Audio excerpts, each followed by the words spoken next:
Hey, folks, welcome to the pilot episode of Hunter's Creek.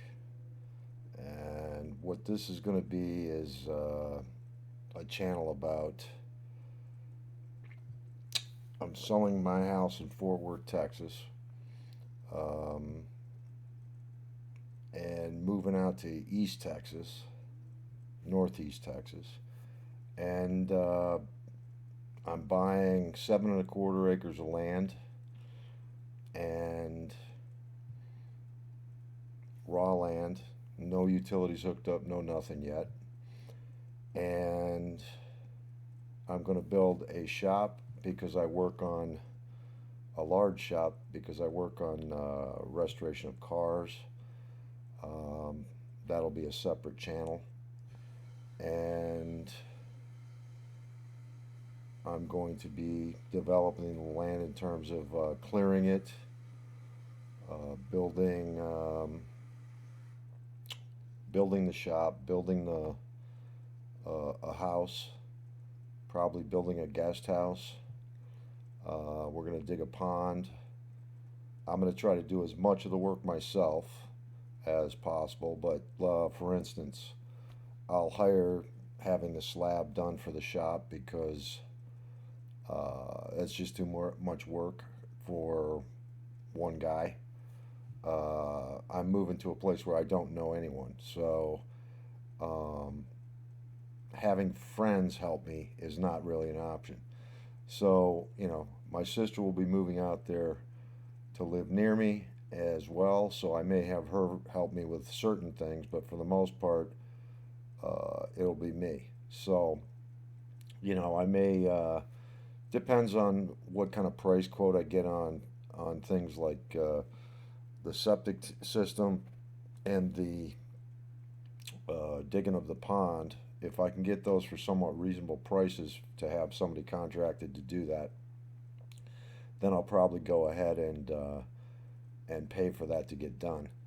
Uh, the property's got a spring-fed creek that runs diagonally across from corner to corner and splits the property not quite evenly in two, but pretty close. So it can be a spring-fed pond, and then you got to worry about diverting it and whatever. Now I may tackle it myself or at least try to, but we'll have to wait and see till we get there. I got plenty of work to do before we ever get to that. The clearing of the land I plan on doing myself.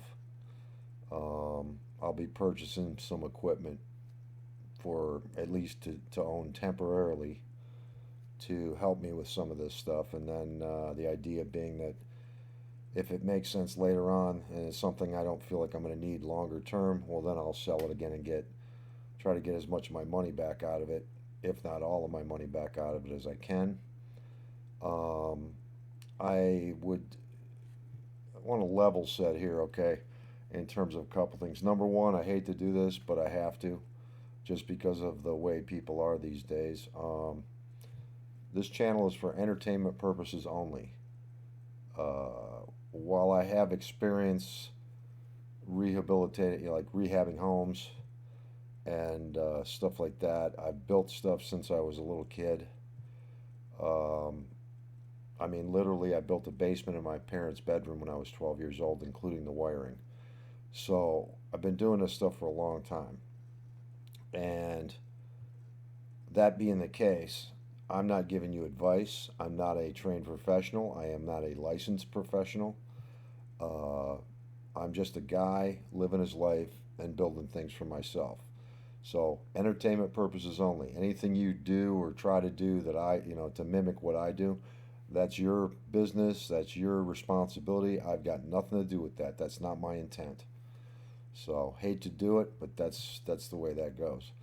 Um, Now, as far as like the labels people want to give things these days, because I watch a lot of homesteader type channels and stuff.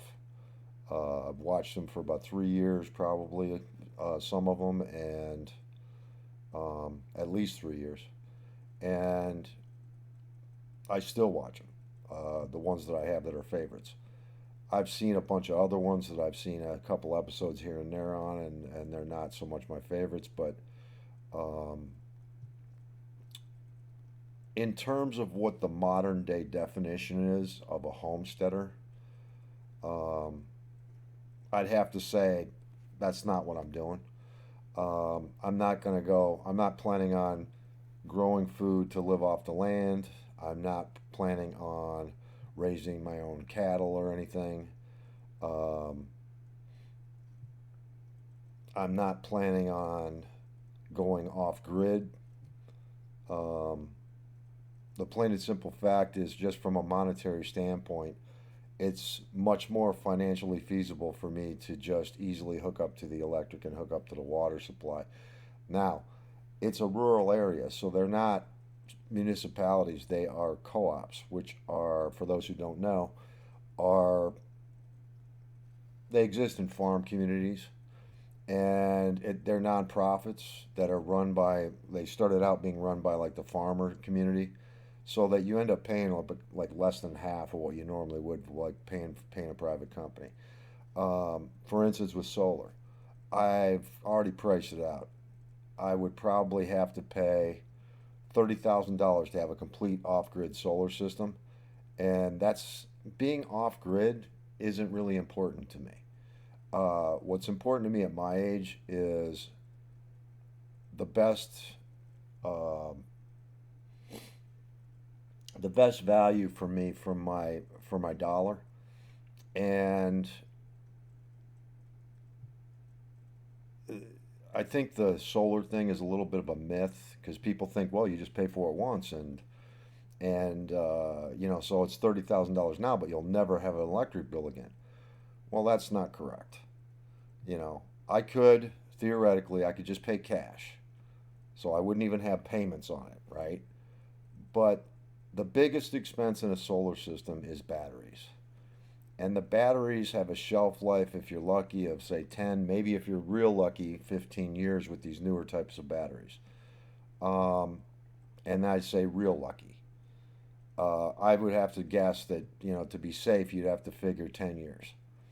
Okay, so when you price out, like, you know, how much you're paying, and then what you would have had to pay in electric. Now keep in mind, my electric cost is going to be lower because I'm a single guy, and also I'm going to be paying through a co-op, a rural entity, that's like a nonprofit. So I'm not going to be paying anywhere near as much in electric bills every month as I would if I was having to pay a private company.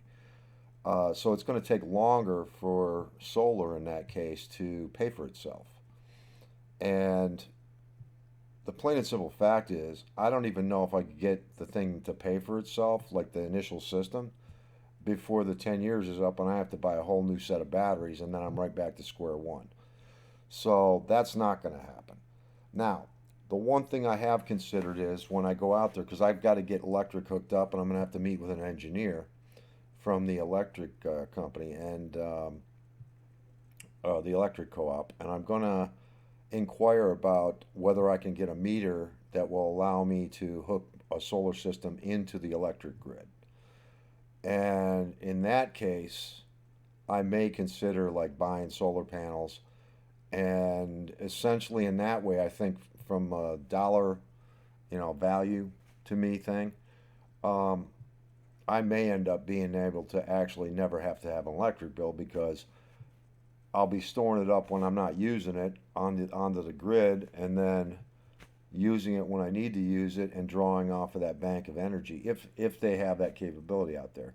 I'm moving to a place where it's you know, some of these towns are population 128, so I don't know what capabilities they have out there yet. So we'll have to see on that. But that's the only way I would do solar, because I can buy a pallet of relatively new solar panels that are slightly used, which would probably be enough for my purposes. You know, probably less than $2,000, and I can build a rack. You know, so then beyond that, I would have the expense of the controllers and so on, but the cost there is manageable. It's nowhere near the 30,000. Um, where the 30,000 comes in is all the battery storage you'd have, in order to allow you to run everything you want and to, um, what do you call it?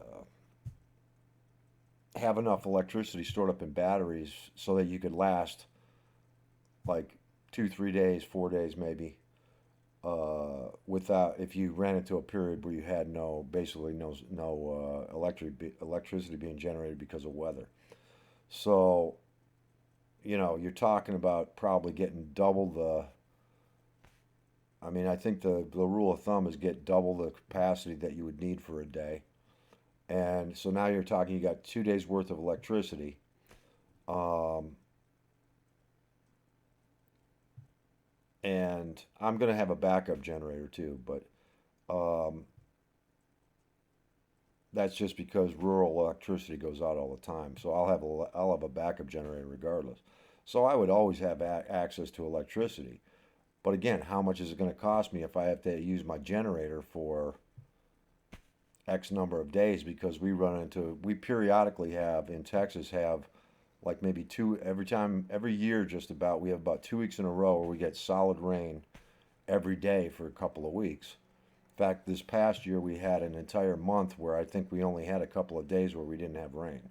So, while you will generate a little bit because there's still sunshine coming through, it's not much on those days. So, I think the more viable option, if I was going to even consider spending any money on solar equipment, would be to tie back into the grid and use them as my battery. Um, so we'll have to wait and see on that because I need to be out there and close on the property first. Uh, I'm actually under contract in both locations. This house closes the end of this month, the end of November, and the other property will close probably the following week. So, assuming that everything goes off without a hitch, it looks like it probably will.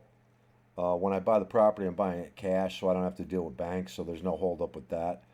Um, I'm not worried on the other end. I'm just like if something were to happen where we don't close on the end of this month and we push into next month, well then that'll push out the closing date on the other. I have plenty of time allotted on my contract to be able to close in case that happens. But I want to close as soon as possible on that. So, and I'll be heading out there probably towards the end of the first week in December there, like around December 3rd. So we're going to start from, it's not going to be me sitting here talking on a camera all the time. This is just the pilot episode type of thing. Kind of tell you what the channel's about and everything. Um, there's tons of these channels out there. I've watched probably all of them at one time or another just to see what they got and what they're doing. And I do watch some. I watch about 5 or 6 regularly, and pretty much every video they put out, unless it's something that I'm really just totally not interested in. And then there's a couple other ones where I watch them here and there if they happen to have a topic I want to listen to because they're not really something I look forward to watching. It's just I might be interested in something they're covering. But so you'll hear me talk about some of these other channels, and the way I'm going to talk about them might seem critical at times. Let me just tell you, the 5 that I watch all the time, people are great. Uh, their projects for them are great. Um, I'm not criticizing them. I'm not criticizing the choices they made. What I'm going to do when I get critical is you got to keep it in the context of I'm looking at what I could use from what they've done on my project and why it would or would not work for my situation. So, for instance, one of probably my favorite channel is Wild Wonderful Off Grid. If you've never watched it, I will put a link to them in the description. Um, I realized like I just created my channel, so I have 0 subscribers at this moment. Once I tell some of my family, I'll have some, but That'll be about it. Now I'm starting this for friends and family anyway, but um, if I'm assuming some other people may end up seeing it, and I'm not counting on this being some huge YouTube channel, but you never know. I mean, things happen. The Wild Wonderful Off Grid, when they started, was kind of a friends and family thing, I believe, and um, it took off. And the husband is a commercial electrician by trade, and he was still working and driving 2 hours each way to work or something like that, back to where they came from. They moved from Virginia to West Virginia, as I understand it, and he was driving all the way back almost to Washington D.C.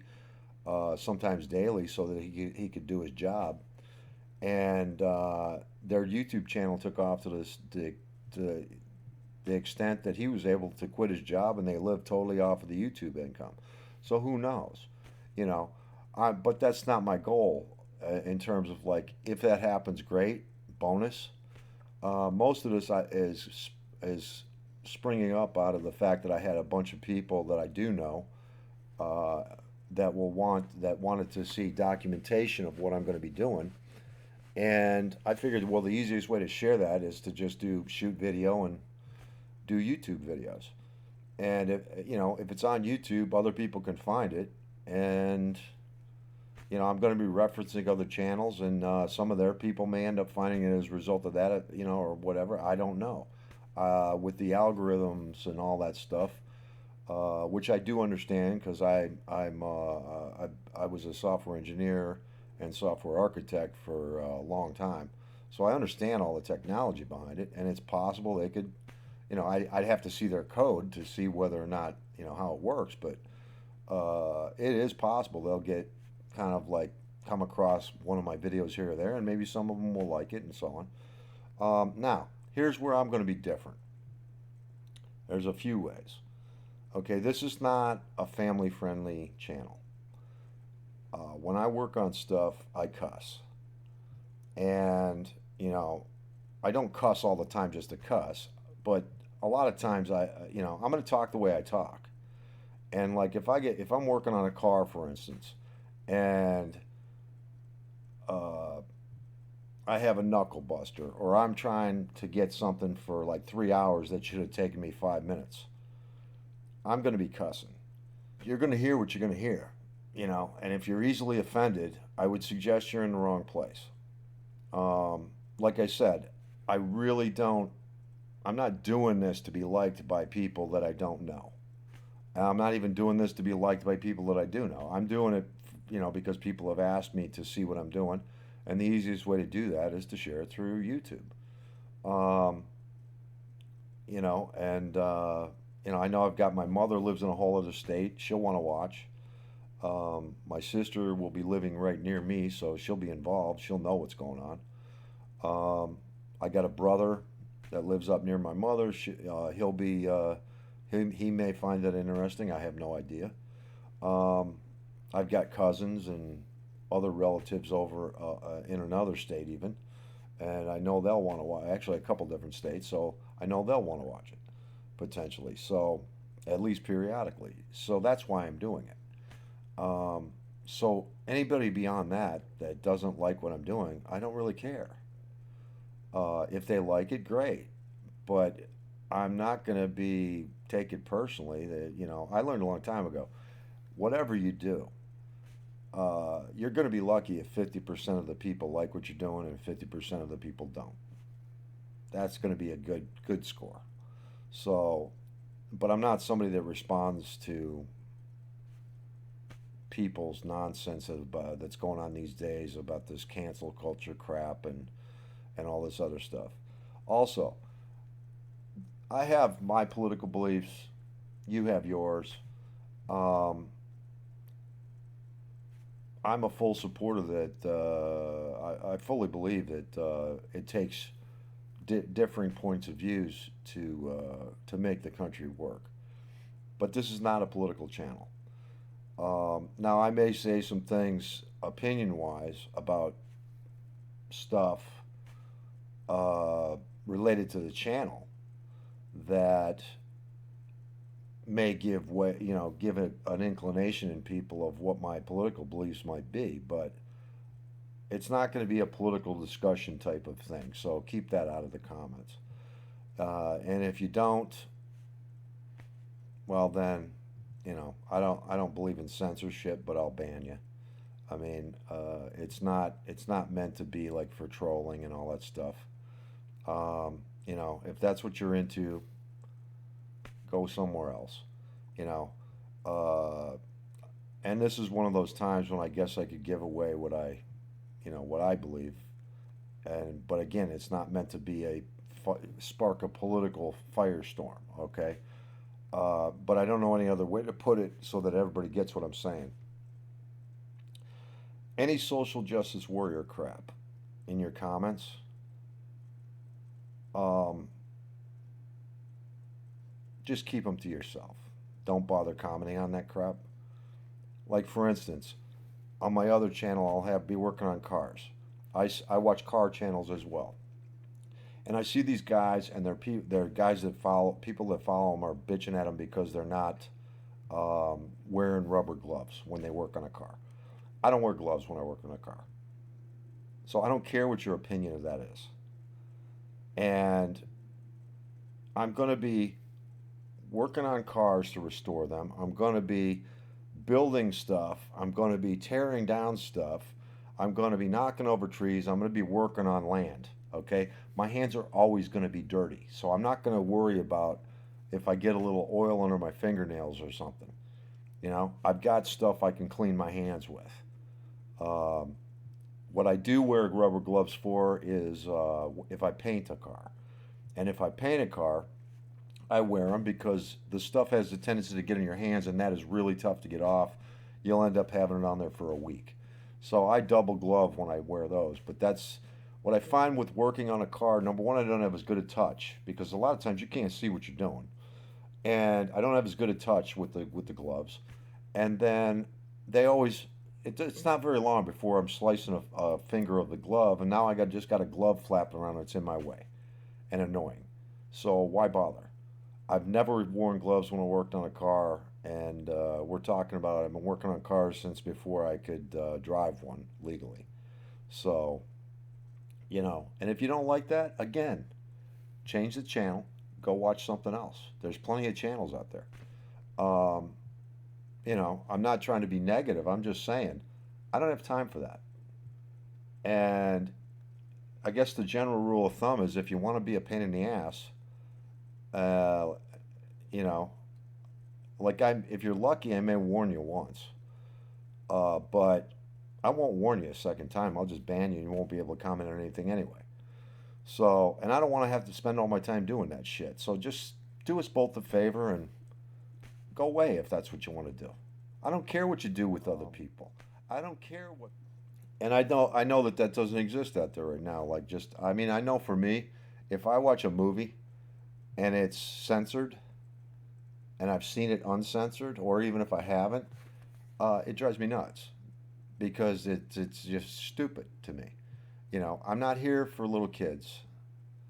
Now if you got, I would call it R-rated, right?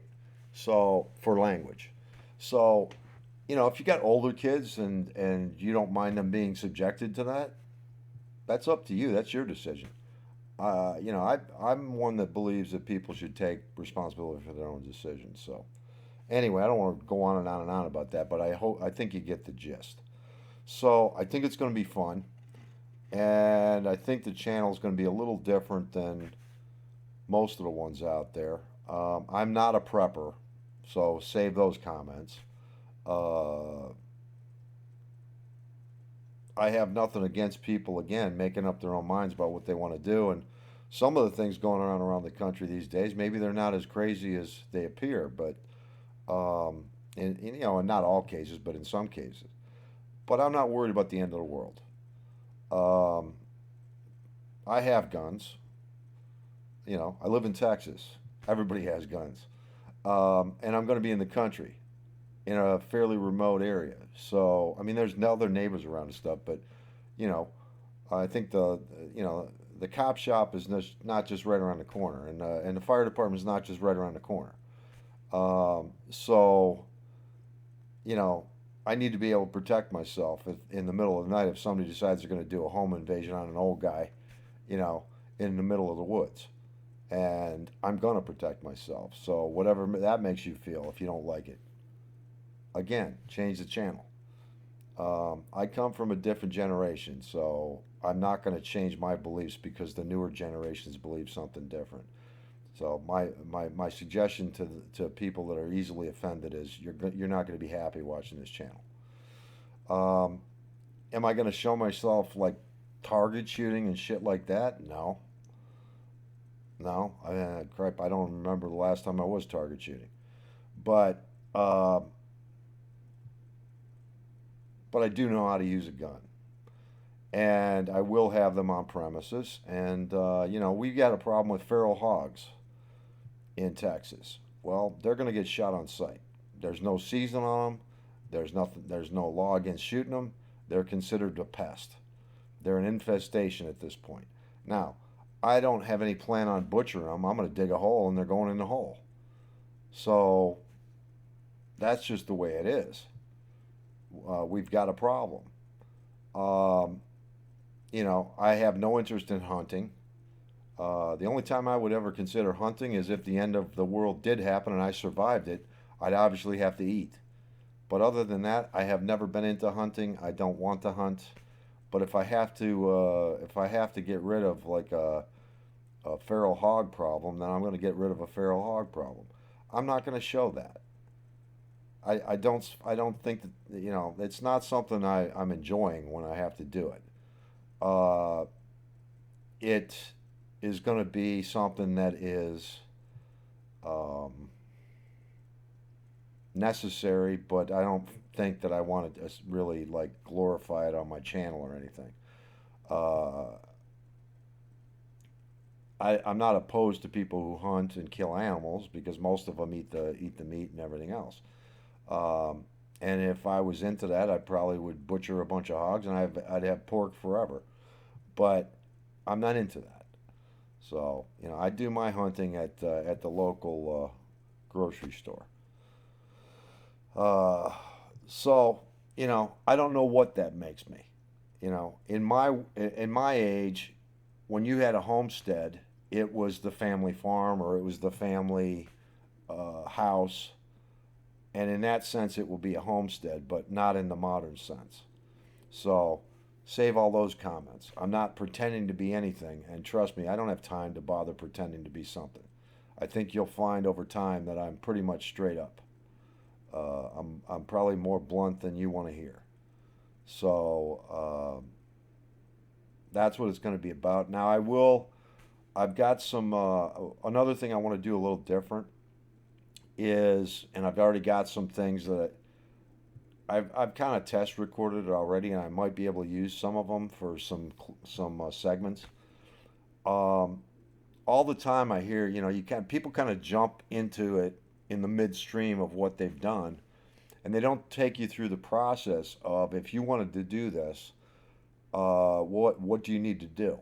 Kind of the steps. And so for instance, I have one that I'm going to put together on my house hunting, my house slash land hunting trip that I just completed last week when I put the offer in on this property, and I'll explain you through that purchase process and so on.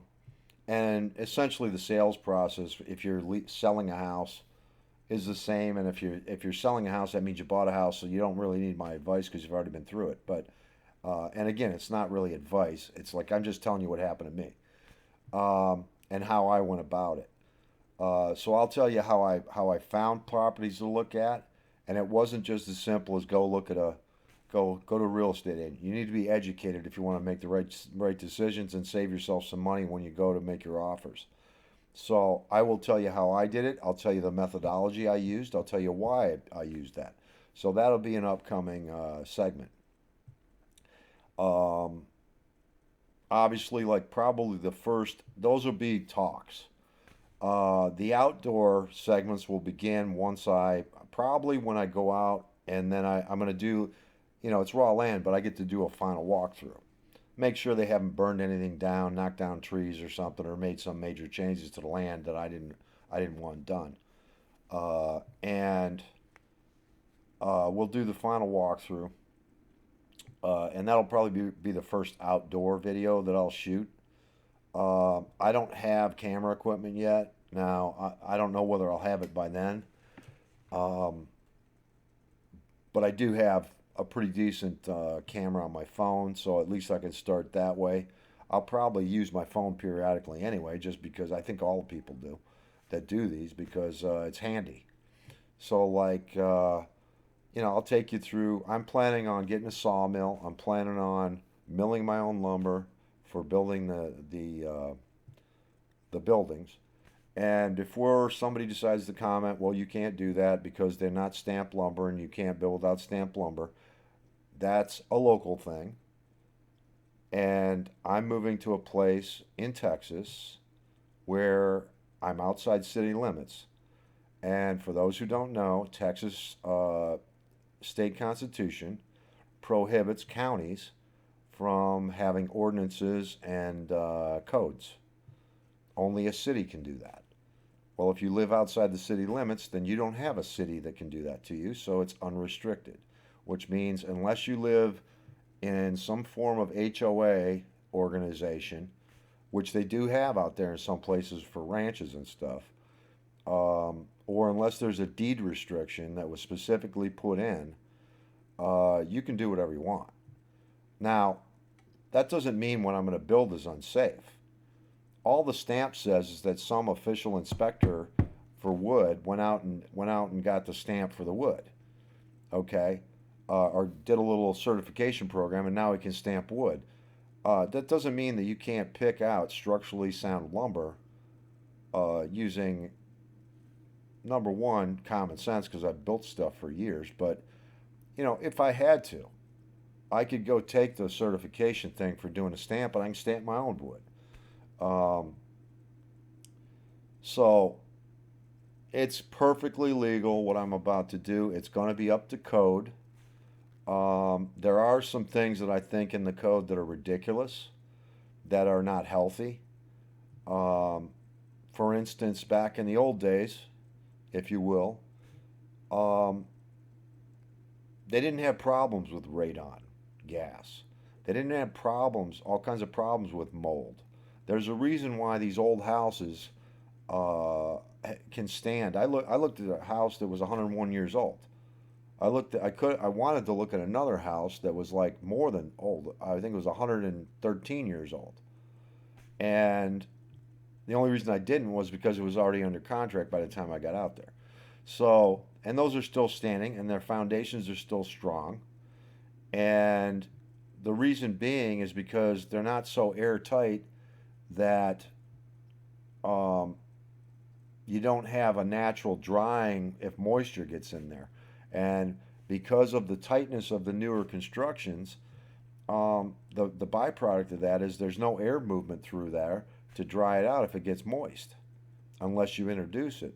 And what happens then, especially in a hotter climate like Texas, you're going to have mold. Okay, so I'm going to do some things different um, than some people might agree with, but they were code at some time. Not I'm not talking about 1940 or something, but before the codes got crazy. Uh, so I'm gonna ignore some things that I don't agree with. It doesn't mean that they weren't safe for years and years and years and years. Um, as far as electrical, I'll do everything up to code. As far as the plumbing, that'll be everything up to code. I'm talking about the construction pieces that are where they want you now to make everything so airtight that I don't think it's healthy. So uh, save those comments as well because I already know all that. So I think it's going to be fun. If you want to watch, cool. If you don't want to watch, well, that's cool too. Um, for those who do watch, I hope you enjoy it. And I guess the only other thing I want to cover, because it'll come up, because there's a creek on my property. Am I calling this channel Hunter's Creek because of the creek on the property? No, it's not called Hunter's Creek. Um, Hunter's Creek, the name comes from my grandparents had a farm when I was growing up that I used to spend a lot of time at, and they lived on a road called Hunter's Creek Road. That's where the name comes from. So I guess it's a minor homage, if you will, to my grandparents and fond memories I had from spending time with them at their place. So that's where the name comes from. So until next time.